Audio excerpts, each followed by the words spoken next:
frères et sœurs en Christ, merci encore d'être là en ce dimanche matin pour louer, célébrer notre Dieu comme nous venons de le faire par les chants, par les prières, par la parole. Nous pensons à nos frères et sœurs qui ne sont pas avec nous, nous pensons à ceux qui nous suivent par les réseaux sociaux, nous bénissons vos vies dans le nom de notre Seigneur Jésus-Christ.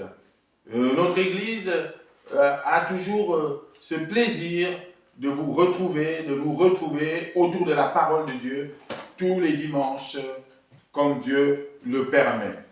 Que la grâce et la paix de Dieu vous soient multipliées là où vous êtes. Alors ce matin, le Seigneur nous invite à prendre la parole dans le Nouveau Testament, dans l'épître de Paul aux Galates. Nous allons lire Galates chapitre 6, du verset 7 au verset 10. Galates 6, verset 7 à 10. Nous avons parlé la semaine dernière de la grâce de Dieu et que cette grâce nous suffisait, que cette grâce était déjà la réponse à toutes nos prières d'avant, d'aujourd'hui et à venir.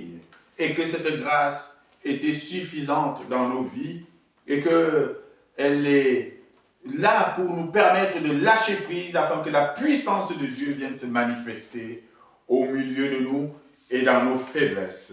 Ce matin, Dieu nous invite encore à entendre sa parole, à préparer nos cœurs à l'écoute de cette parole, qu'elle nous sanctifie, qu'elle nous fasse du bien. Éphésiens chapitre 6, versets 7 à 10. La semence et la moisson. Et le sous-titre que j'ai donné à cette prédication, c'est « Ne te lasse pas de semer ». Ne te lasse pas de semer. Je parle à quelqu'un ce matin qui est fatigué.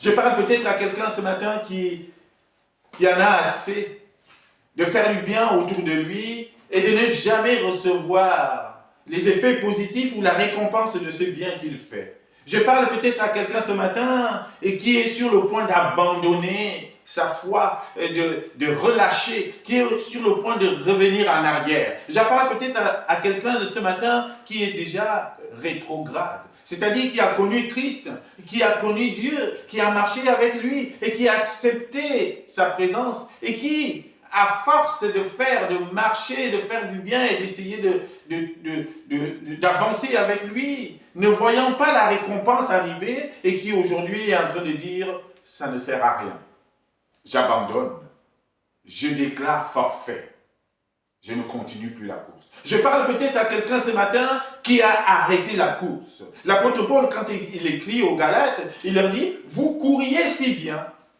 mais qui vous a arrêté ?» Peut-être que ce matin, au moment où je parle, tu es en train d'arrêter ta course avec Dieu. Tu as peut-être arrêté la marche avec Dieu. Tu en as marre. Tu ne veux plus de cette vie-là où tu donnes et tu ne reçois rien. Et tu es peut-être fatigué d'attendre ta récompense qui n'arrive pas en te disant « mais à quoi bon continuer avec un Dieu qui ne me récompense pas ?» Oui, je parle à toutes ces personnes-là qui, à un moment donné, ont connu Jésus-Christ et qui sont repartis en arrière. Je parle à ces personnes-là. Je parle à nous tous ce matin pour être fortifiés dans la parole. Quand l'apôtre Paul écrit aux Galates, il est en colère. Il a la rage. Pourquoi? Parce que à peine les Galates ont connu Christ. Ils ont accepté de marcher avec lui. Ils ont entendu l'évangile. Ils ont été baptisés dans le nom du Christ. À peine ils ont connu cet évangile. Et dès que l'apôtre Paul a tourné le dos, ils se sont laissés embarquer dans d'autres évangiles par des perturbateurs. Ils se sont laissés embarquer par autre chose. À tel point que beaucoup ont abandonné le chemin. À tel point que beaucoup sont revenus en arrière. Beaucoup à Galates sont devenus rétrogrades. Et ça a eu le don d'agacer l'apôtre Paul. Et c'est pour ça qu'il va leur écrire cette lettre rapidement en disant « Je m'étonne de la rapidité avec laquelle vous avez changé de chemin. Je m'étonne. Et l'apôtre Paul parle de cela, pourquoi? Parce qu'il sait le risque que les Galates sont en train de courir. Il n'y a rien de pire que d'être rétrograde. Il n'y a rien de pire que, après avoir connu Christ, de changer de chemin et de revenir en arrière. Et quand on revient en arrière, quand on devient rétrograde, quand on revient dans le monde, comme les Galates l'ont fait, la situation d'avant, la situation nouvelle de rétrograde devient pire que celle d'avant. Alors ce matin, Dieu veut nous encourager à rester fermes et aller jusqu'au bout de la tâche, à aller jusqu'au bout de la mission, quelles que soient les circonstances. Peut-être que nous attendions des récompenses tout de suite, mais Dieu te dit, va jusqu'au bout. Pourquoi? Parce que Dieu récompense les déterminés. Seuls les persévérants sont récompensés. Seuls ceux qui vont jusqu'au bout de la mission seront récompensés. Dieu ne récompense pas la moitié du travail. Alors à tous ceux qui ont tendance à abandonner, à tous ceux qui se lassent de faire, d'agir dans le sens de la volonté de Dieu, à tous ceux qui sont en train de se lasser de faire le bien, la parole nous encourage ce matin à ne jamais se lasser de Dieu. Ne te lasse pas de faire le bien. Ne relâche pas ta mission. Sous prétexte que tout de suite, peut-être que tu ne vois pas la récompense. Continue ta marche avec Christ, quelles que soient les circonstances. Et parfois, c'est très difficile. Et parfois, nous attendons un retour. Et je sais de quoi je vous parle. Mais il n'arrive pas ce retour. Mais Dieu te dit ce matin, ne te lasse pas de faire le bien. Ne te lasse pas de Jésus-Christ. Ne te lasse pas de Dieu. Continue de s'aimer. Ne te lasse pas de s'aimer parce qu'il y aura un moment où ton temps arrive. Le temps de la récompense arrivera. Et Dieu l'appelle le temps convenable. La semence et la moisson. Ou alors, ne te lasse pas de s'aimer. Lisons donc cette parole dans Galates chapitre 6, versets 7 à 10. Voici ce qui est écrit. Ne vous y trompez pas. On ne se moque pas de Dieu. Ce qu'un homme aura sémé, il le moissonnera aussi. Celui qui sème pour sa chair, moissonnera de la chair la corruption. Mais celui qui sème pour l'esprit, moissonnera de l'esprit la vie éternelle. Ne nous lassons pas de faire le bien, car nous moissonnerons au temps convenable si nous ne nous relâchons pas. Ainsi donc, pendant que nous en avons l'occasion, pratiquons le bien envers tous et surtout envers les frères en la foi. Amen. Voilà la parole de ce matin, une parole bénie, une parole de sanctification qui s'adresse à chacun de nous. Ne nous lassons pas de faire le bien. Ne nous lassons pas tout court de marcher avec Jésus-Christ. Ne relâchons pas notre mission. N'abandonnons pas le chemin que Dieu nous a tracé et n'arrêtons pas la course. Les Galates ont fait preuve de ce qu'on appelle esprit de rétrograde. Et voilà l'une des raisons pour lesquelles l'apôtre Paul les écrit. C'est l'une des rares lettres de l'apôtre Paul où il ne s'embarrasse pas des salutations et de tout ce qui est autour. Lorsqu'il commence cette lettre, il est en colère. Il est surpris, il est étonné de ce retour rapide des Galates dans la vie du monde, la vie par la chair, la vie de débauche, la vie de méchanceté, les œuvres de la chair. Alors qu'ils ont entendu l'évangile, alors qu'ils ont connu Jésus-Christ, alors qu'ils ont entendu l'apôtre Paul leur parler, une fois qu'il a tourné le dos, ils se sont laissés embarquer par d'autres perturbateurs. Et c'est le lot de beaucoup de gens dans le monde aujourd'hui. Et la première chose que l'apôtre Paul nous dit et nous demande de retenir ce matin, c'est qu'on ne se moque pas de Dieu. On ne se moque pas de Dieu. C'est la première chose qu'il nous dit. Alors, lorsqu'il s'adresse aux Galates, il est quelque part en train de leur dire, mais vous vous moquez de qui, en fait? Vous vous moquez de Dieu.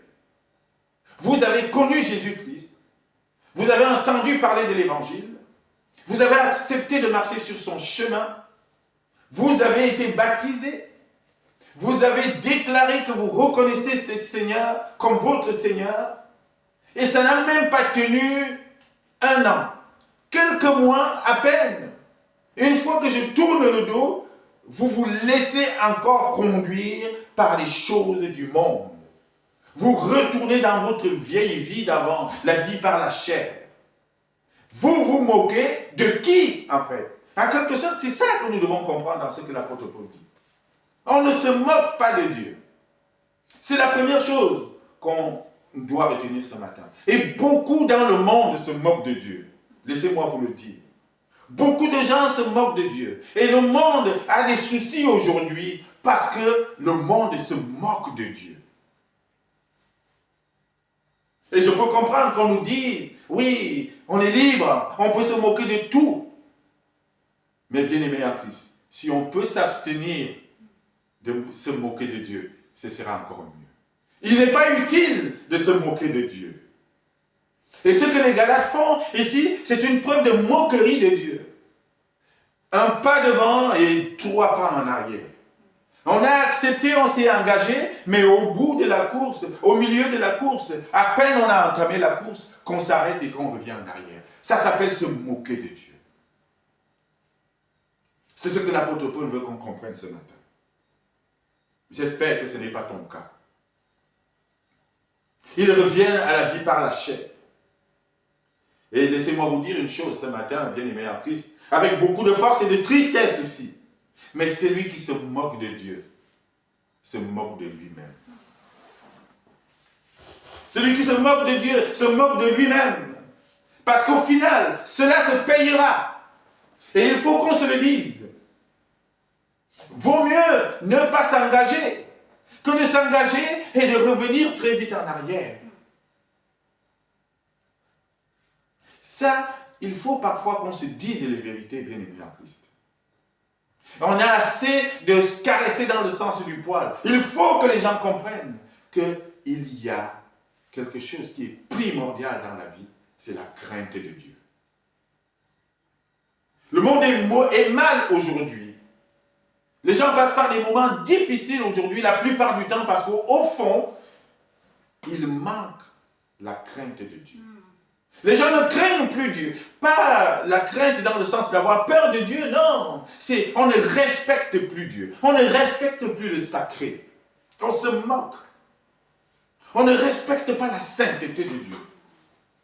Et personne n'est dérangé par ça. Personne n'est dérangé par le fait que je peux provoquer Dieu en faisant cela. Non. Nous ne craignons plus assez Dieu.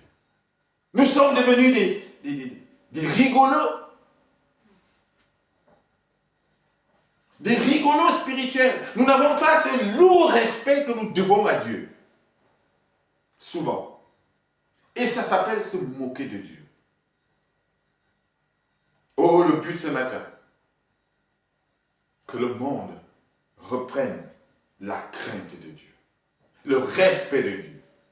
La crainte du sacré. De dire, c'est du sérieux. Dieu, c'est du sérieux.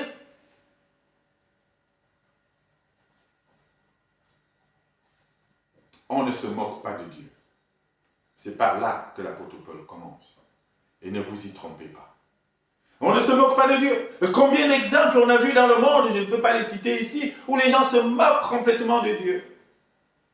Où on rigole quand on parle de Dieu. Où on reprend certains tableaux et qui se moquent de la passion du Christ. On a vu ça. Et le monde rigole et tout le monde rit. Attention. Ce n'est pas une menace, mais c'est une alerte. Ayez la crainte de Dieu. Et Dieu n'oblige personne à croire en lui. Dieu n'oblige personne à le suivre. Mais vous pouvez vous abstenir de vous moquer. Si vous avez décidé de ne pas le suivre, alors ne vous moquez pas. Je vous en supplie. De grâce, ne vous moquez pas. On ne se moque pas de Dieu. C'est la première chose que nous devons retenir ce matin.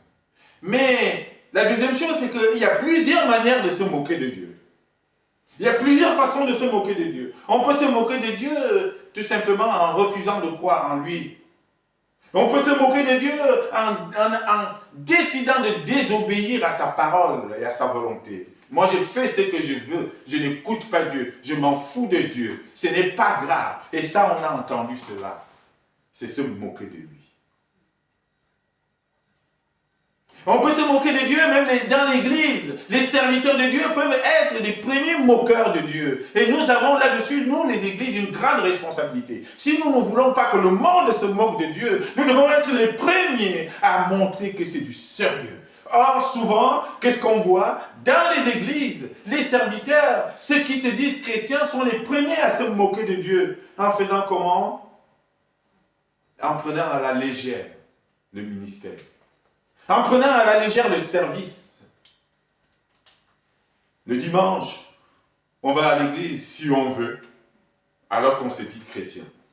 Le dimanche, oui, je veux y aller si je veux, ou j'ai autre chose à faire, j'ai d'abord mon bricolage à terminer. Mais où est le sérieux là-dedans? Et tu te dis chrétien, tu t'es engagé, mais le dimanche devient un jour normal pour toi. Alors que Dieu te demande juste, donne-moi 1 heure, 1h30. Pour louer, pour célébrer, pour marquer une pause, pour dire « je crois en toi », pour marquer le sérieux. Mais nous sommes les premiers à se moquer de Dieu, nous les chrétiens. Les églises sont vides, il n'y a personne. Les baptistes sont devenus, les chapelles sont devenues des musées. Les chrétiens sont les premiers à se moquer de Dieu. Attention à cette attitude. Et c'est ce que la parole de Dieu veut nous dire ce matin. Dieu nous parle ce matin. Il nous parle sérieusement. Ne vous moquez pas de moi.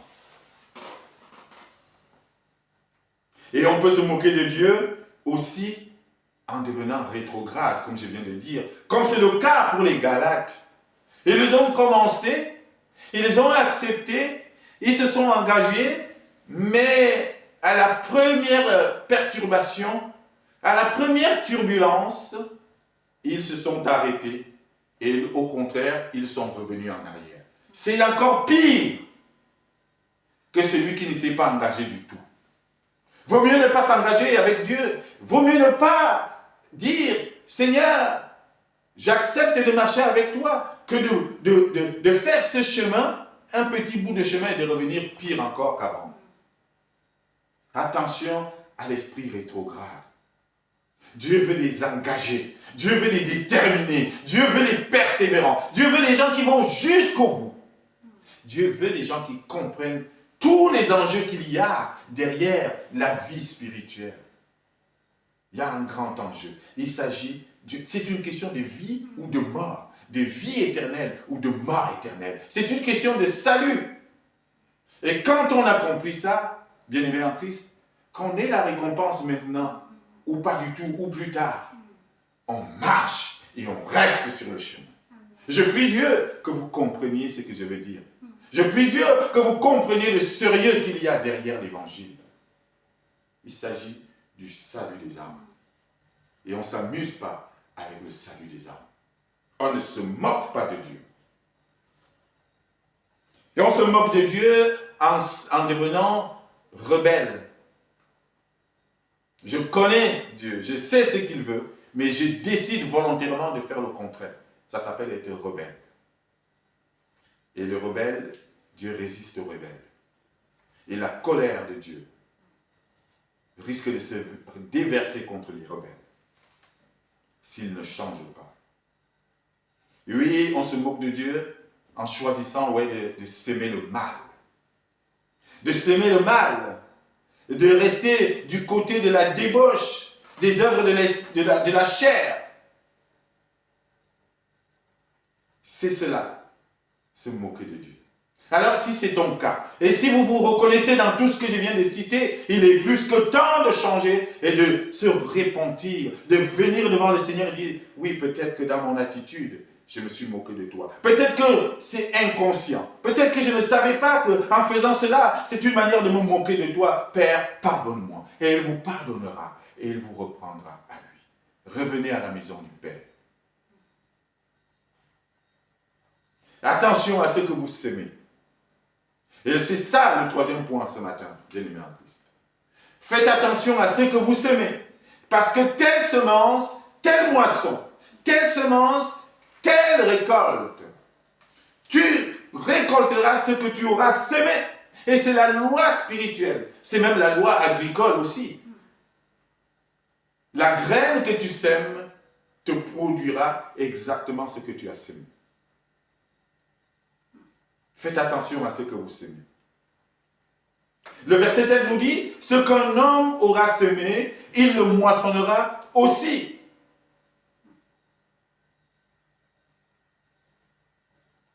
Et on peut s'aimer de deux manières, bien-aimés en Christ. On peut s'aimer de deux manières. Et la semence ici, voyez cela dans le cadre spirituel. On peut s'aimer d'abord pour la chair. On peut s'aimer pour la chair.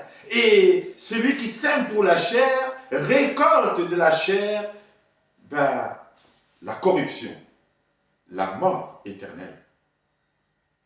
Et s'aimer pour la chair, c'est quoi? C'est s'aimer toutes les œuvres de la chair. C'est marcher selon les œuvres de la chair. Et c'est quoi les œuvres de la chair? La jalousie, l'animosité, la colère, les insultes, la moquerie, la débauche, et toutes ces choses-là qui n'honorent pas Dieu. Et l'apôtre Paul les cite au chapitre 5. Les œuvres de la chair. Et quand on marche ainsi, alors on sème pour la chair. Et qu'est-ce qu'on récoltera? La corruption, la mort. C'est la première manière de semer. Et la deuxième manière de semer, c'est semer pour l'esprit. Et ça, c'est cette manière vers laquelle l'apôtre Paul nous invite et l'évangile nous invite à semer pour l'esprit. Et c'est quoi semer pour l'esprit? C'est marcher dans le fruit de l'esprit. C'est marcher dans l'amour, dans la joie, dans la patience, dans la paix. Marcher avec la bienveillance, avec la bonté, avec la foi, avec la douceur, avec la maîtrise de soi. Voilà le fruit de l'esprit. Et c'est ce que nous devons semer. Et c'est ce que nous devons construire. Et celui qui marche ainsi et qui sème pour l'esprit, il récolte la vie éternelle, bien-aimé en Christ. Et ça s'appelle la semence du chrétien. C'est comme ça que le chrétien doit marcher. C'est comme ça que celui qui a choisi Jésus-Christ doit marcher. Or, les Galates, qui ont pourtant choisi Jésus-Christ, ils ont continué de marcher dans la chair. Et ça s'appelle être rétrograde, revenir en arrière. Et ça peut se payer très cher. J'espère que ce n'est pas ton cas. Et si c'est le cas, il est temps de changer et de revenir dans l'œuvre de l'esprit. Ce qu'un homme aura semé, il le moissonnera aussi. Si tu sèmes pour la chair, tu moissonneras de la chair la corruption et la mort. Il y a des champions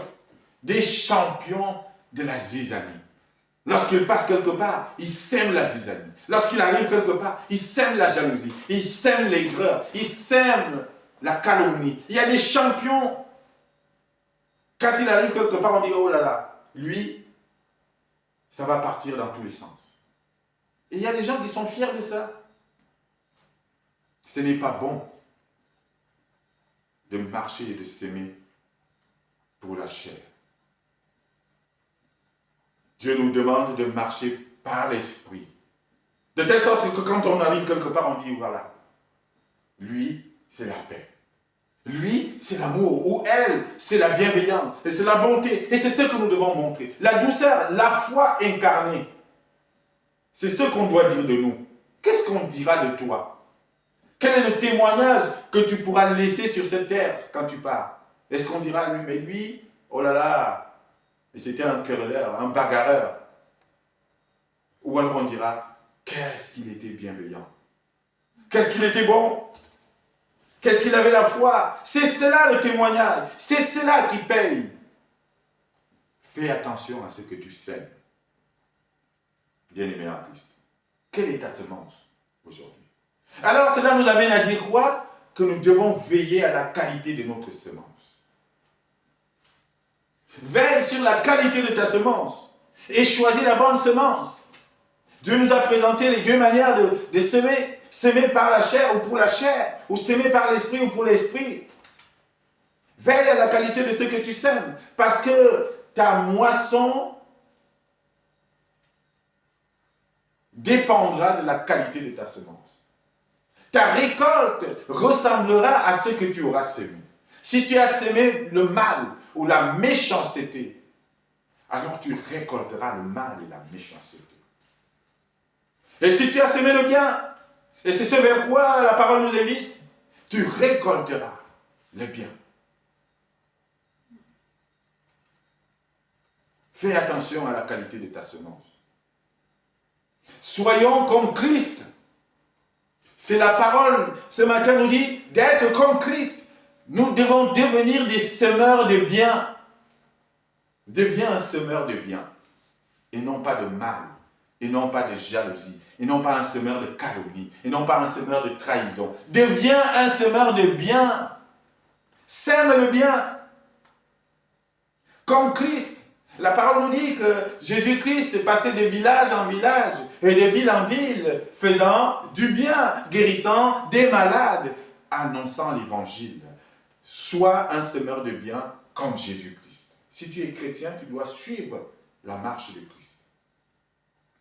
Sème le bien et sème-le de manière persévérante. Ne te relâche pas. Ne te relâche pas. Ne nous lassons pas de s'aimer le bien. Pourquoi? Parce que au jour où Dieu décidera, nous serons récompensés. Mais il y a des risques de relâchement. Et c'est pour ça que l'apôtre Paul lui dit ça. Ne te relâche pas. Ne te lasse pas de faire le bien. Pourquoi? Parce que parfois, on peut se lasser. Et je pense à certaines personnes qui se lassent aujourd'hui de faire le bien.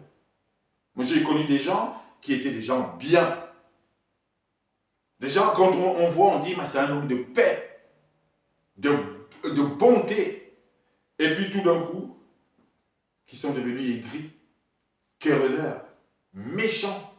Et quand tu leur parles, tu dis, mais qu'est-ce qui s'est passé? Ils disent, mais j'en ai eu assez de n'aller que dans un seul sens, de ne donner, de ne faire que donner sans recevoir. J'en ai eu assez de faire du bien aux gens et je ne récoltais que le mal. Quand je faisais le bien, je me recevais que des claques. Donc, j'ai arrêté. C'est dommage. La parole te dit aujourd'hui, ne cesse pas de faire le bien. Et l'apôtre Paul insiste là-dessus parce qu'il sait que justement, nous sommes humains et il y a des situations et des circonstances qui peuvent parfois nous lasser, nous pousser à nous lasser de faire le bien. Quand tu fais du bien à quelqu'un et que tu ne récoltes que des insultes, ou des claques, ou même pas de reconnaissance, tu n'as pas envie de recommencer. Tu n'as pas envie de recommencer. Oui, il y a plusieurs circonstances qui peuvent nous pousser à la lassitude. Dieu te dit, ne tiens pas compte de ces circonstances. Ne tiens pas compte du retour, ou de la qualité du retour que tu recevras pour le bien que tu as fait. Fais le bien. Parce que moi, Dieu, je te dis de faire le bien. Et ta récompense ne l'attend pas des hommes. Et souvent, pourquoi on se lasse de faire le bien? Pourquoi on se lasse de toutes ces choses? Parce qu'on attend la récompense immédiatement. Et on attend le retour des hommes. Et souvent, nous sommes déçus. Souvent, nous sommes trahis. Et cela nous décourage. Ne te relâche pas. En si bon chemin. N'arrête pas la course. N'arrête pas ta semence du bien. Quel que soit le retour que tu as, quelles que soient les difficultés. Que le Seigneur nous aide à être des persévérants dans le bien. Semeurs de bien. Pour finir, bien-aimés en Christ. Oui, je vous comprends. Vous qui êtes en train de me dire, oui, mais c'est bien beau ce que tu me dis, Marcel, mais moi, j'en ai marre. Ça fait 1 année que je prie, que je marche dans le bien, que je fais du bien, que je marche avec Jésus-Christ. C'est bientôt la fin de l'année. Nous entamons pratiquement le mois de novembre. Depuis janvier, j'ai fait du bien. Depuis janvier, je vais à l'église. Depuis janvier, je prie tous les jours. Je loue le Seigneur. Mais je ne vois pas de récompense. Je ne vois pas de retour. Je n'ai rien, je ne vois rien. Mais j'en ai assez. Moi, je veux arrêter. Et il y a des gens qui disent ça. Et peut-être au moment où je te parle, tu es en train de penser cela. La parole te dit, attends. Ne t'arrête pas en si bon chemin. N'arrête pas ta course sous prétexte que tu ne reçois pas la récompense tout de suite. Nous les hommes, nous sommes comme ça. Nous voulons la récompense immédiatement. Nous voulons toucher du doigt le retour positif de ce que nous faisons. Or, ce n'est pas le temps de Dieu. Ce que Dieu te dit aujourd'hui, c'est qu'il y a un temps. Il y a un temps qui est prévu pour toi. Il y a un temps de la récompense. Et ce temps, Dieu l'appelle le temps convenable. Ce temps convenable, ce n'est pas ton temps à toi. Ce n'est pas ce que tu attends toi. Ce n'est pas ce moment aujourd'hui que tu attends. Dieu a déjà préparé un temps où tu recevras ta récompense. Alors attends et continue. Et surtout ne t'arrête pas en si bon chemin. Sois patient, et c'est cela le mot de la parole de Dieu. La patience, c'est ça la foi. Et nous l'avons vu aussi dans les fruits de l'esprit. La patience. Sois patient, car ton temps convenable n'est peut-être pas encore arrivé. Ce temps que toi tu veux tout de suite, Dieu te dit, il n'est pas encore là. Et c'est Dieu qui choisit le temps convenable. C'est lui qui décide du temps convenable. Oui, au temps convenable, tu recevras ta récompense. Sois-en sûr. Et entre-temps, continue de faire le bien. Entre-temps, ne cesse pas de semer le bien. Continue de faire le bien au temps convenable. Ce temps, peut-être aujourd'hui, peut-être demain, peut-être au retour de Christ, peut-être dans quelques années, mais Dieu finira par te récompenser. Et peut-être même qu'il t'a déjà récompensé d'une certaine manière. Et souvent, tu ne le vois pas. Et tu continues de réclamer. Mais ne cesse pas de faire le bien à cause des circonstances difficiles. Ne cesse pas de faire le bien à cause des méchants qui sont autour de toi. Sois le semeur de bien. Marque ta différence et ne te relâche pas. Surtout, ne te relâche pas. L'autre chose que Dieu veut nous dire ce matin, n'ayez pas l'esprit de relâchement. Quelles que soient les circonstances. Et parfois les signes sont très difficiles. Parfois les situations sont très difficiles. Mais ne nous relâchons pas de faire le bien. Verset 9, je le relis et je termine par là. Ne nous lassons pas de faire le bien, car nous moissonnerons au temps convenable si nous ne nous relâchons pas. C'est le persévérant qui est récompensé. C'est le déterminé qui est récompensé. C'est celui qui est engagé jusqu'au bout qui est récompensé. Dieu ne récompense pas la moitié du travail. Alors toi qui abandonnes, toi qui veux arrêter la course, ou toi qui as déjà arrêté la course, Dieu t'appelle aujourd'hui à revenir dans la course. Dieu t'appelle aujourd'hui à reprendre le chemin de la marche vers le bien. Dieu t'appelle aujourd'hui à revenir dans le ministère. Dieu t'appelle aujourd'hui à le servir. Tu seras récompensé au temps convenable. Amen. Amen.